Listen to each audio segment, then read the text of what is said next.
Concrete টেস্টিংয়ের জন্য আমরা সবচেয়ে বেশি যেই টেস্টগুলো করি সেই টেস্টগুলো হচ্ছে ফ্লো টেস্ট, স্লাম টেস্ট, ইল টেস্ট এবং কাস্টিং হওয়ার পর মানে কনক্রিটের ঢালাই হয়ে শুকাই যাওয়ার পর কেমন ওয়ার্কেবিলিটি পাওয়া যাবে, কতটা স্ট্রেংথ পাওয়া যাবে এইটা চেক করার জন্য আমরা সিটিএম মেশিনের সাহায্যে মানে কনক্রিট টেস্টিং মেশিনের সাহায্যে আমরা কিউব টেস্ট করি।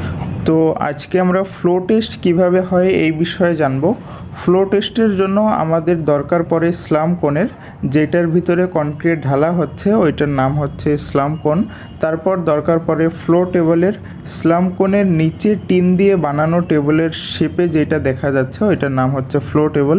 তারপর দরকার পড়ে একটা টেপের মেজারমেন্ট নেওয়ার জন্য। তো ফ্লো টেস্ট করার প্রসেসটা হচ্ছে স্লাম কোনের ভিতরে কনক্রিট দিয়ে সম্পূর্ণ ভরা, তারপর স্লাম কোনটা উপরের দিকে টান দেয়া, তারপর কনক্রিটটা হালকা সেটেল হওয়ার পর টেপ দিয়ে এক কোণা থেকে আরেক কোণা পর্যন্ত মেজারমেন্ট নেয়। এইটা হচ্ছে ফ্লো টেস্ট করার প্রসেস।